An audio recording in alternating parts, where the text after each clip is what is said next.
या व्हिडिओमध्ये आपण अधातूंच्या आयनांची निर्मिती यावर चर्चा करणार आहोत. पुढे जाण्यापूर्वी मी तुम्हाला आयन म्हणजे काय याची थोडक्यात आठवण करून देतो. आयन हा एक प्रभारित कण असतो जो तेव्हा तयार होतो जेव्हा एखादा उदासीन अणू इलेक्ट्रॉन गमावतो किंवा स्वीकारतो. जेव्हा एखादा उदासीन अणू इलेक्ट्रॉन गमावतो तेव्हा तो धनप्रभारी आयन तयार करतो, कारण ऋणप्रभार अणूमधून बाहेर गेलेला असतो. जेव्हा एखादा उदासीन अणू इलेक्ट्रॉन स्वीकारतो तेव्हा आपल्याला ऋणप्रभारी आयन मिळतो.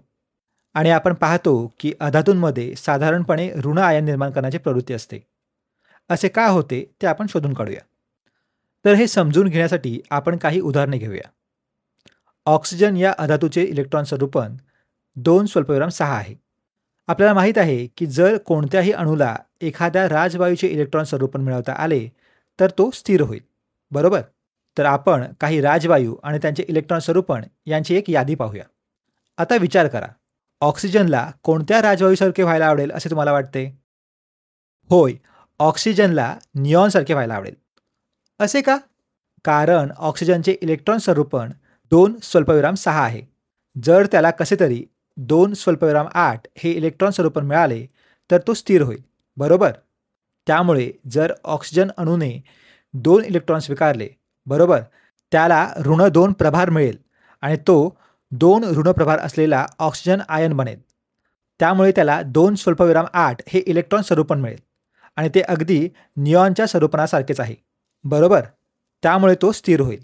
त्यामुळे ऑक्सिजन 2 ऋण आयन बऱ्यापैकी स्थिर असतो. ठीक आहे, आता आपण दुसऱ्या उदाहरणाकडे वळूया. क्लोरीनचे इलेक्ट्रॉन स्वरूपण 2 स्वल्पविराम 8 स्वल्पविराम 7 असते, बरोबर? तुम्हाला काय वाटते, याला कोणत्या राजवायूसारखे व्हायचे असेल? अगदी बरोबर, अर्गॉन हा सर्वात जवळचा राजवायू आहे. जर क्लोरीनला 1 इलेक्ट्रॉन मिळवता आला तर तो क्लोरीन ऋण आयन बनेल, बरोबर? आणि आता त्याचे इलेक्ट्रॉन स्वरूपण 2 स्वल्पविराम 8 स्वल्पविराम 8 होईल. असे का? जेव्हा हा 1 इलेक्ट्रॉन क्लोरीन अणूमध्ये जोडला जातो तेव्हा तो बाह्यतम कवचात जाऊन बसतो आणि बाह्यतम कवचातील इलेक्ट्रॉनमध्ये त्याची भर पडते आणि या क्लोरीन ऋण 1 आयनचे इलेक्ट्रॉन स्वरूपण 2 स्वल्पविराम 8 स्वल्पविराम 8 असते आणि हे अर्गॉनच्या इलेक्ट्रॉन स्वरूपणासारखेच असते. त्यामुळे क्लोरीन ऋण 1 आयन स्थिर असतो, बरोबर? मी तुम्हाला आणखी एक उदाहरण देतो. नायट्रोजनचे इलेक्ट्रॉन स्वरूपण 2 स्वल्पविराम 5 आहे. नायट्रोजनला निऑनसारखे व्हायचे असेल. का? कारण जर त्याला 3 इलेक्ट्रॉन मिळवता आले तर त्याला 2 स्वल्पविराम 8 असे इलेक्ट्रॉन स्वरूपण मिळेल, बरोबर? थोडं मागे जाऊन हे पुन्हा समजून घेऊया. आपण नायट्रोजनमध्ये जोडत असलेले हे 3 इलेक्ट्रॉन त्याच्या बाह्यतम कवचात जोडले जातील. अशा प्रकारे बाह्यतम कवचातील इलेक्ट्रॉनची एकूण संख्या 5 अधिक 3 म्हणजेच 8 होईल, बरोबर? आणि लक्षात घ्या, हा नायट्रोजन 3 ऋण आयन आहे. ठीक आहे, आता आपण शेवटचं उदाहरण पाहूया. फ्लोरीन. फ्लोरीनचे इलेक्ट्रॉन स्वरूपण 2 स्वल्पविराम 7 आहे. यालाही निऑनसारखे व्हायचे असेल.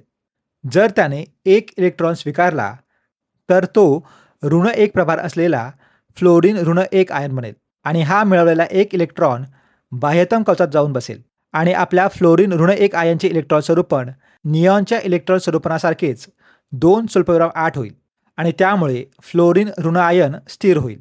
जर तुम्ही नीट लक्ष दिलं तर तुम्हाला या सर्वांमध्ये एक साम्य दिसून येईल. अनेकदा तुम्हाला बाह्यतम कवचात 8 इलेक्ट्रॉनची आवश्यकता असते. स्थिर होण्यासाठी तुम्हाला अष्टक पूर्ण करणे आवश्यक असते आणि अर्थातच जर तुम्ही हेलियमसारखे होत असाल तर तुम्हाला तुमचे द्विक पूर्ण करावे लागेल. आता मी तुम्हाला याचा थोडक्यात सारांश सांगतो. जर तुम्ही या प्रत्येक स्थिर आयनांवरील प्रभाराचे परिमाण पाहिले तर तुमच्या लक्षात येईल की या प्रत्येक स्थिर आयनांवरील प्रभाराचे परिमाण या विशिष्ट अणूंनी दर्शवलेल्या संयुजे इतके असते. ऑक्सिजनची संयुजा 2 आहे, बरोबर? क्लोरीनची संयुजा 1 आहे. नायट्रोजनची संयुजा 3 आहे. फ्लोरीनची संयुजा 1 आहे, बरोबर?